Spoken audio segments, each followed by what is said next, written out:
الحمد لله نحمده ونستعينه ونستغفره ونعوذ بالله من شرور أنفسنا ومن سيئات أعمالنا من يهده الله فلا مضل له ومن يضلل فلن تجد له وليا مرشدا ونشهد أن لا إله إلا الله وحده لا شريك له وأشهد أن محمدا عبده ورسوله وصفيه وخليله صلى الله عليه وعلى آله وصحبه وسلم تسليما كثيرا. إن الله وملائكته يصلون على النبي يا أيها الذين آمنوا صلوا عليه وسلموا تسليما. اللهم صل على سيدنا محمد وعلى آل محمد كما صليت وسلمت وباركت على إبراهيم وعلى آل إبراهيم في العالمين إنك حميد مجيد. We start this blessed day praising our Lord, and we beseech Him to send His peace and His blessings upon the Prophet Muhammad sallallahu alaihi wasallam, his family, his companions, and his followers until the end of time. Ameen. Today is a special day. As we all know, the last Friday of Ramadan. Mixed feelings. We're excited to be here, yet saddened to know that Ramadan is soon to leave us. Allah subhanahu wa ta'ala in the Quran, when He speaks about Ramadan and He speaks about the act of fasting, He speaks in a very beautiful way, describing this act of fasting in Ramadan. In a verse, in an ayah that we are all very familiar with. But Allah subhanahu wa ta'ala, He says, يَا أَيُّهَا الَّذِينَ آمَنُوا كُتِبَ عَلَيْكُمُ الصِّيَامُ كَمَا كُتِبَ عَلَى الَّذِينَ مِنْ قَبْلِكُمْ لَعَلَّكُمْ تَتَّقُونَ. That fasting has been prescribed on us, so that perhaps we will be from the people of taqwa, so that perhaps we will have God consciousness, piety. And one of the things we forget in the Quran and in the teachings of the Prophet ﷺ is that in these two divine sources there is an inherent message of hope and inspiration. Allah subhanahu wa ta'ala in the Quran, in another verse, He says, فَمَنْ كَانَ يَرْجُو لِقَاءَ رَبِّهِ فَلْيَعْمَلْ عَمَلًا صَالِحًا. Allah subhanahu wa ta'ala, He says, whoever looks forward to meeting his sustainer, whoever has hope in meeting Allah, looking forward to meeting his creator, let her do good deeds. The Prophet sallallahu alaihi wasallam, he said, anyone who loves to meet Allah, who has this urge, this hope to meet Allah subhanahu wa ta'ala, Allah also looks forward to meeting them, loves to meet them. And the scholars, reflecting upon this ayah of fasting, they said something very incredible. And they said that this ayah, when reading this ayah, one should get a sense of hope, a sense of inspiration from Allah subhanahu wa ta'ala. That when Allah subhanahu wa ta'ala, He says, perhaps through this fasting, perhaps you will gain this taqwa, this piety, this God consciousness, that it means something very special. Because in the month of Ramadan, something happens. Something very unique happens. We leave that which is permissible to us. That which we are allowed to do, we leave. Let alone the mistakes and the sins that we commit. We leave the sins, we leave the mistakes, and we even leave that which is okay for us in the rest of the year. And we start to fast, and we increase in our God consciousness, we increase in our prayers, and we increase in good deeds. All of us experience some type of a change. And the scholars, they said in this verse that the inspiration lies in the message that perhaps you will gain God consciousness, taqwa. And they said that what this could mean is that you make many mistakes throughout the year. Maybe you're full of sin for the year. But when the month of Ramadan comes and you start to fast and you start to do good deeds, that immediately, perhaps immediately, you are counted among those who have taqwa. Subhanallah. Not that you will eventually achieve taqwa because you're fasting, but rather that you're fasting and right away you are considered from the people of taqwa. You are immediately considered the people of muttaqin, those who are God conscious. And the scholars, they said something very interesting about Ramadan. They said that in Ramadan, the sinner, because of their transformation from committing sins in the year to completely flipping around and fasting and increasing in their good deeds, that the sinner in Ramadan becomes a shaykh. And that the shaykh becomes awliya Allah, becomes the friend of Allah. And that the awliya of Allah become like the angels of Allah, the malaika of Allah. And the month of Ramadan, subhanAllah, it comes to us unapologetic. And it comes to us with a very strong demand. It demands from us change. Unapologetic, demanding change. Not asking, but it demands it. And you respond, subhanAllah.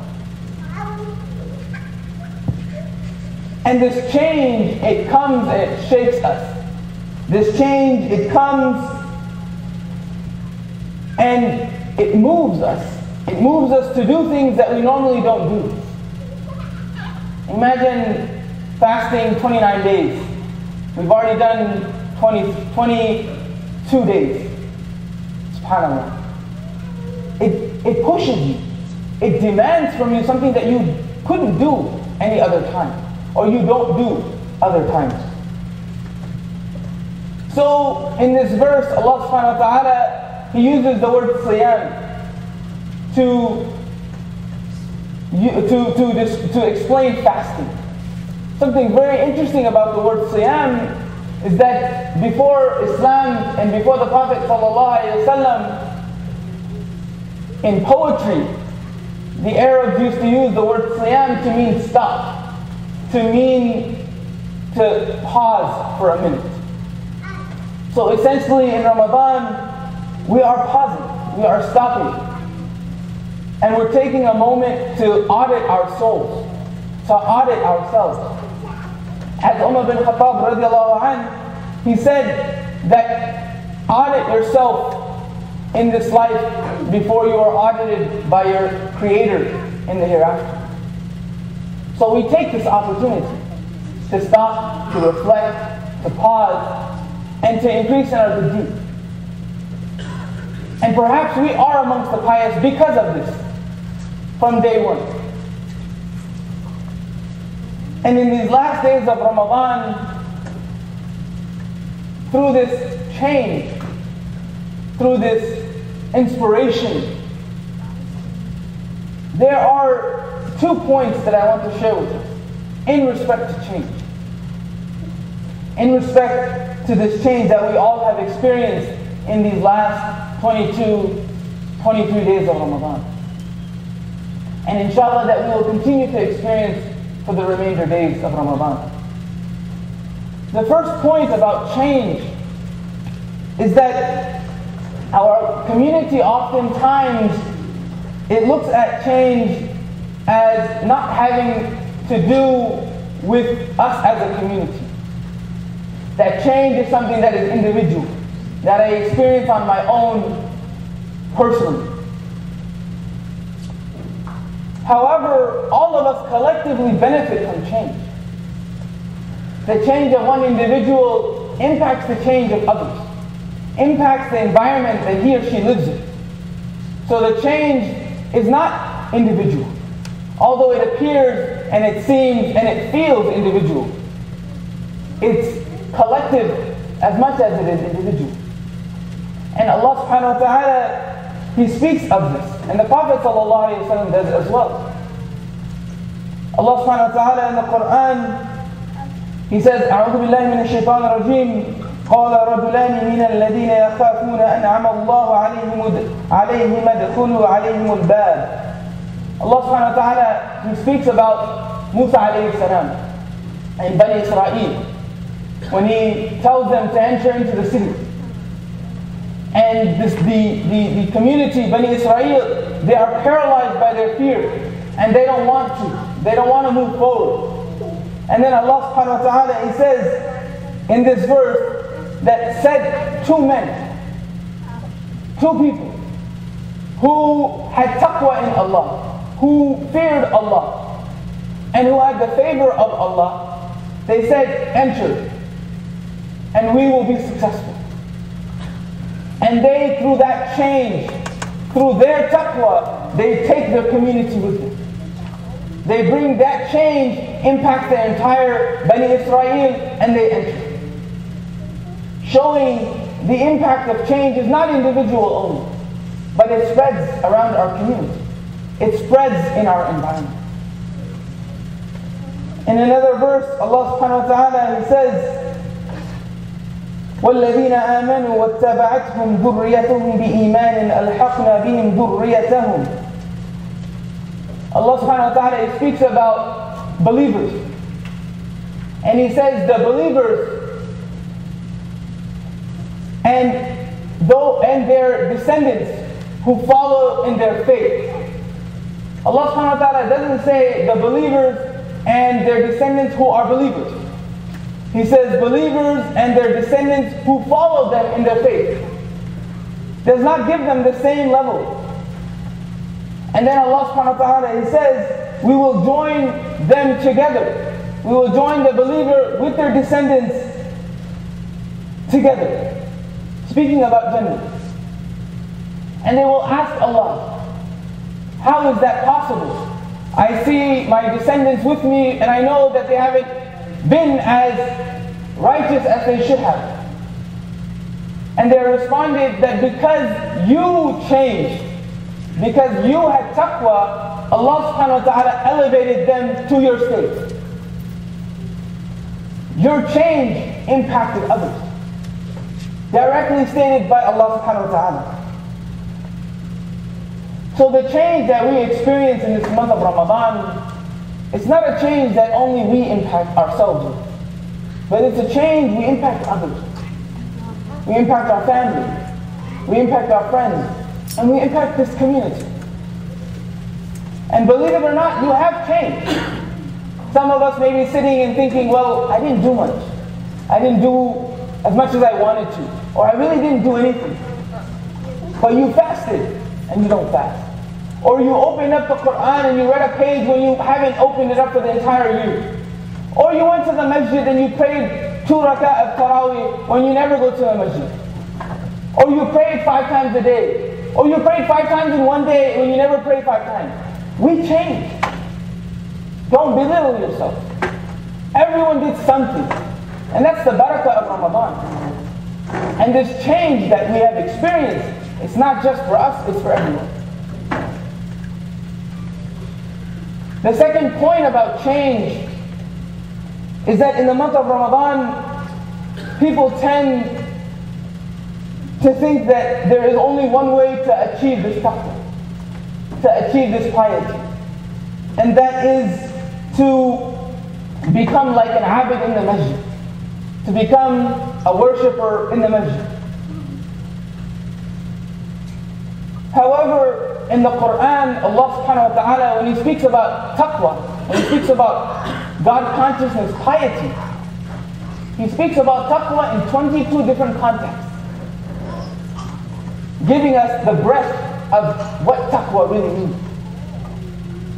Allah subhanahu wa ta'ala in the Quran, He speaks about the time of Musa alayhi salam and Fir'aun. When Fir'aun decided to kill Musa alayhi salam. So he sits around with his close generals in a closed room. And he mentions to them, this is the plan. And Allah subhanahu wa ta'ala, He reveals to us the story of what happens in that room. Allah subhanahu wa ta'ala, He says that a believing man from the close people of Fir'aun. He stands up. A man that his belief, his taqwa is not known to people. Meaning he's concealed it until this point. He stands and he tells Fir'aun, would you slay a man because he says, my Lord is Allah? And Allah subhanahu wa ta'ala, when mentioning this man, whose name we don't know. Whose name we don't know. When mentioning this man, Allah subhanahu wa ta'ala titled him as muttaqi, as a man with taqwa. So we find in this example that taqwa is something for a person who is an activist. Someone who stands up for injustice.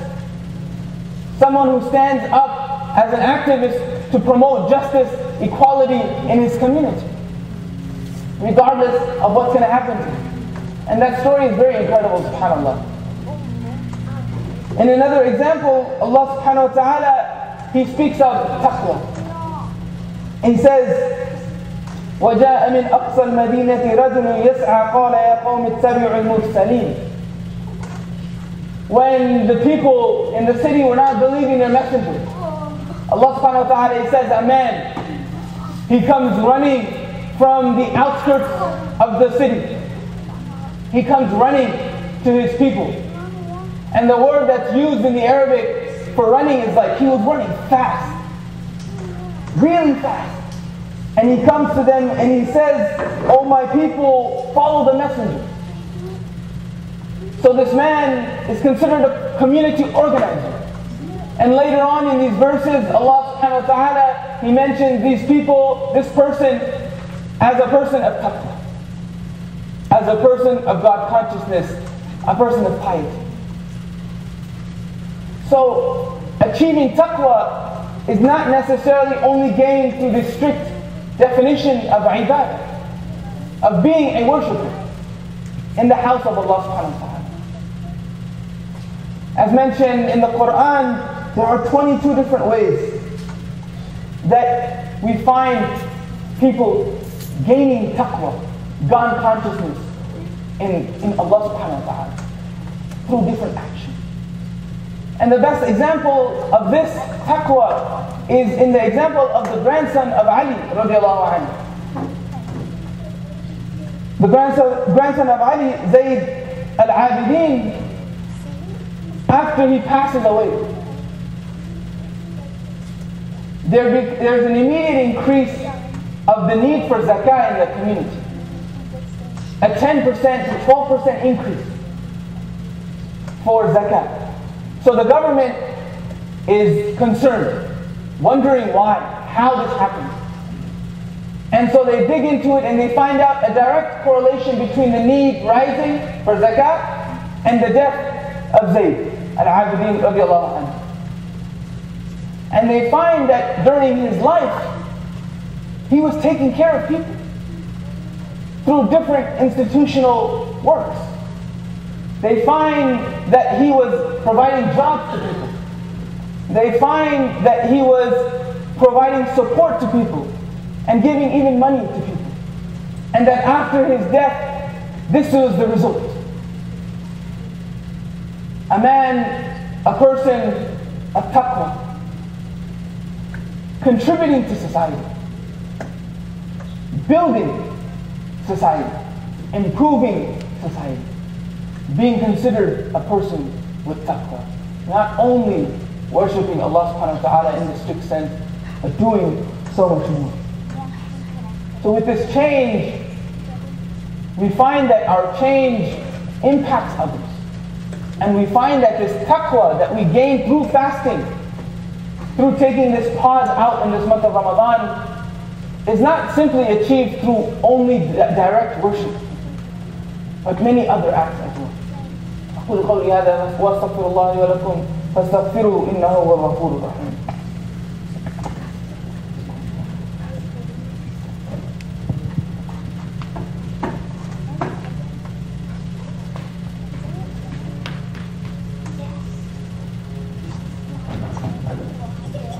أعوذ بالله من الشيطان الرجيم بسم الله الرحمن الرحيم الحمد لله رب العالمين والصلاة والسلام على رسول الله صلى الله عليه وعلى آله وصحبه وسلم تسليما كثيرا.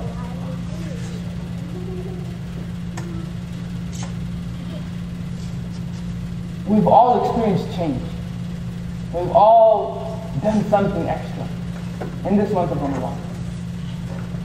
And as this month of Ramadan leaves us, which it will, with a heavy heart, we have to leave Ramadan. But as Ramadan leaves us, let us not let the change that we experienced leave us.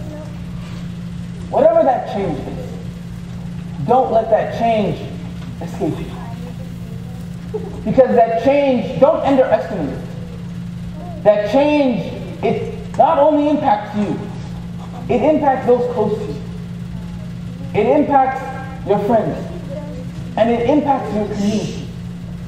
As we find in the Quran, that change is something that permeates others, permeates through the community. The Prophet ﷺ, he said that the one who gives charity will have an illness alleviated from him or her. And the one who gives charity will have a hardship removed from them.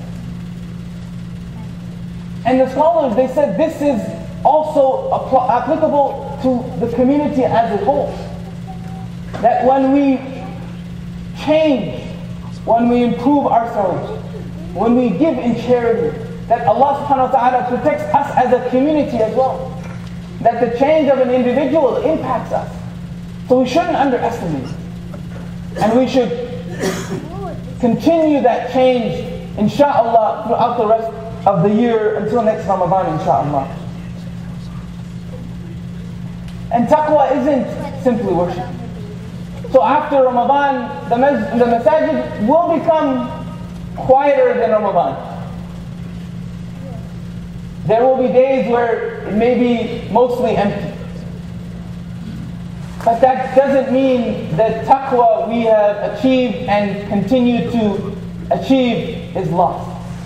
Because taqwa is not simply worshipping Allah in a direct sense, but it's getting out there, it's building, it's investing in the community that we live in. As we see in the example of Zayd al-Abidin radiallahu anhu. So lastly I say, do the obligatory deeds. As Ramadan ends, we have to do the obligatory deeds. What Allah has asked for us to do, we should do our best, strive to do that. And once we have achieved that, your choices are limited in gaining piety, in gaining God consciousness. You can do that through worshipping Allah directly. But you can do that through activism. You can do that through different means. Through organization, through establishing services, through being knowledgeable and spreading that knowledge to people. There are many avenues, but don't let that taqwa, that striving for God consciousness to end after Ramadan complete. And remember, the change, don't underestimate it, because it is powerful. Wallahi, it is powerful. We don't notice it, but the impact is seen throughout. We ask Allah subhanahu wa ta'ala to forgive us. We ask Allah subhanahu wa ta'ala to accept from us all our deeds in this month of Ramadan. We ask Allah subhanahu wa ta'ala to forgive us our mistakes and our shortcomings. We ask Allah subhanahu wa ta'ala to accept from us our salah, our siyam, our qiyam, our dua, our sujood, our ruku. We ask Allah subhanahu wa ta'ala to protect us and our families. We ask Allah subhanahu wa ta'ala to bless our community. We ask Allah subhanahu wa ta'ala to guide us individually and collectively to the straight path, to the path of those who have earned His favor. We ask Allah subhanahu wa ta'ala to bless our children, to guide them and to make them righteous, successful Muslims. We ask Allah subhanahu wa ta'ala to forgive us our major and minor sins. We ask Allah subhanahu wa ta'ala to accept from us this time that we have spent on our scale of good deeds in the hereafter. We ask Allah to accept from us our worship in these last 10 nights and to save us from the hellfire. اللهم اهدنا فيمن هديت، وعافنا فيمن عافيت، وتولنا فيمن توليت، وبارك لنا فيما أعطيت، وقنا واصرف عنا ما شر ما قضيت، فإنه لا يذل من واليت ولا يعز من عاديت، تباركت ربنا وتعاليت. ربنا آتنا في الدنيا حسنة وفي الآخرة حسنة وقنا عذاب النار. سبحان ربك العزة عما يصفون، وسلام على المرسلين، والحمد لله رب العالمين، وأقم الصلاة.